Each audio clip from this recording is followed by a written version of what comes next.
Friday, January 13th, 2012. A peaceful night off the coast of Isola del Giglio, Italy.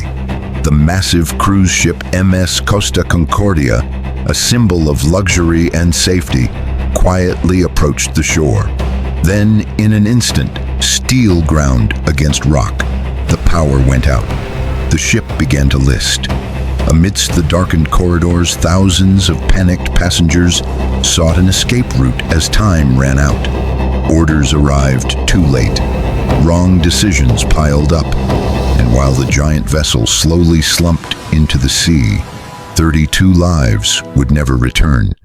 This was not just a shipwreck.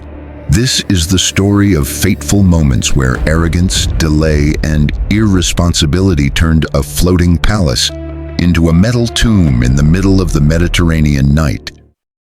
The Costa Concordia was the pride of Costa Crociere. With a length of 290 meters, 13 decks dedicated to passengers, a spa, a cinema, and a casino, it was a true floating city.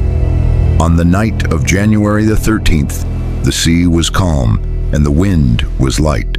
There were 4,252 people on board, including 3,206 passengers and 1,023 crew members. The event began not with a technical malfunction, but with a subjective decision. Captain Francesco Schettino, an experienced man but possessing an arrogant mindset, decided to perform an unofficial ritual known as the Incino, the bow. He wanted to steer the giant ship close to Giglio Island, to salute a former colleague living on the island and the head waiter, Antonello Tiavoli, who was a native of Giglio. This decision was the source of all the calamity. Instead of following the safe, pre-programmed route several nautical miles from the shore, Schettino ordered the autopilot turned off and switched to manual steering to take the ship into shallow waters riddled with reefs. As the ship glided through the dark night at a speed of about 16 knots, quite fast for such a close distance to shore, the atmosphere on the bridge began to tense up, even though Schettino outwardly appeared calm. The problem stemmed from poor coordination between the captain and the helmsman, Jacob Rusli-Bin, where language barriers and a delay in executing orders slowed the ship's reaction. By 21 hours, 40 minutes, Schettino realized the ship was closing in on the Lascaux reef and hastily made successive steering adjustments to try and swing the stern away from the obstacle. However, the inertia of the steel mass, weighing more than 114,000 tons, meant the ship could not maneuver in time, and the margin of safety quickly vanished. At 21 hours, 45 minutes, while passengers were dining to melodious music, a terrifying crash resonated, followed by a violent shuddering throughout the ship. The port side of the Costa Concordia had scraped violently against the Lascaux reef. The impact was not head-on, but a deadly slicing motion. A giant chunk of granite was torn from the seabed and lodged firmly into the hull, creating a gash 53 meters long. This was the moment the ship's fate was sealed. The tear was located below the waterline, ripping through the watertight compartments. Seawater rushed in with immense pressure, immediately flooding engine room number 3, number 5, the diesel generator unit, and the main switchboard. In just a few minutes, the ship lost propulsion and suffered a total blackout. The floating city was now drifting freely. After the collision, the ship plunged into darkness, lit only by dim emergency lights amidst the chaos of passengers and falling objects. However, instead of facing the truth and preparing to evacuate, the crew continued to reassure passengers with a false announcement, claiming it was merely an electrical fault and everything was under control. Meanwhile, the bridge understood the situation had passed the critical threshold. The main engines were paralyzed, water was flooding multiple compartments, and the ship was gradually listing.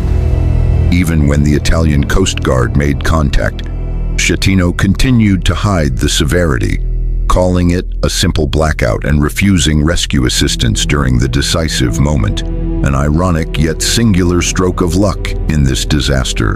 The northeast wind and the current pushed the dying ship back toward Giglio Island instead of out into the open sea.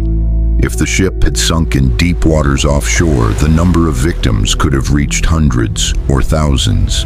As the ship drifted, it began to tilt. Initially, the ship listed to the left, the torn side, but as it drifted into the shallow waters near Giglio Porto and grounded a second time on the sandy, rocky bottom, the ship began to list heavily to the right, starboard. The tilt increased rapidly, 10 degrees, 20 degrees, then 30 degrees. It was not until 22 hours, 54 minutes, more than 1 hour after the collision, that the abandoned ship order was officially issued. By this time, the situation had become uncontrollably chaotic. Because the evacuation order was delayed, the ship had listed more than 20 degrees, creating a technically almost unrecoverable situation. On the starboard side, the lifeboats were pinned against the hull or weighed down by the decks above, making them impossible to launch. Conversely, on the port side, the boats hung suspended far from the hull, turning access into an extremely dangerous challenge. As the tilt increased, the interior space was completely upended. Corridors turned into death traps, floors became walls, and walls became ceilings, forcing passengers to crawl and cling on in desperation, especially the elderly, children, and the disabled. The lack of unified command caused the crew to react chaotically. Some fled out of instinct, while others stayed to assist passengers until the very end. In that turmoil, many had no choice but to jump into the freezing water or wait for rescue helicopters while seawater continued to rise to the upper decks, drowning those trapped in cabins and elevators. By dawn, the Costa Concordia lay tipped at nearly 90 degrees, half submerged, right next to the port of Giglio. Rescue forces, including helicopters and local fishing boats, worked tirelessly to pull the last people out of this giant corpse. 32 people did not survive. Some drowned because they were trapped in flooded cabins. Some were sucked into whirlpools when the ship capsized, and some died from hypothermia. The final body was only found in the year 2014 when the ship was salvaged. Looking back at the entire tragedy, one can see that the cause did not come from a single moment, but was a combination of many systemic errors. The focus remains on the human factor. Francesco Schettino recklessly brought the ship close to shore, handled the situation poorly, and especially delayed the evacuation order at the key moment. These mistakes cannot be separated from the context of the shipping company's loose safety culture, where shore salute displays like the Encino had happened before, without strict control. Furthermore, language barriers in the bridge caused steering orders to be delayed, wasting precious seconds of reaction time, while the design of the supership also revealed limitations when the electrical system was paralyzed too quickly after the collision. This chain of factors led to heavy legal consequences. Schettino was sentenced to 16 years in prison for manslaughter, causing a shipwreck and abandoning passengers, while other officers and related personnel received only suspended sentences or lighter penalties.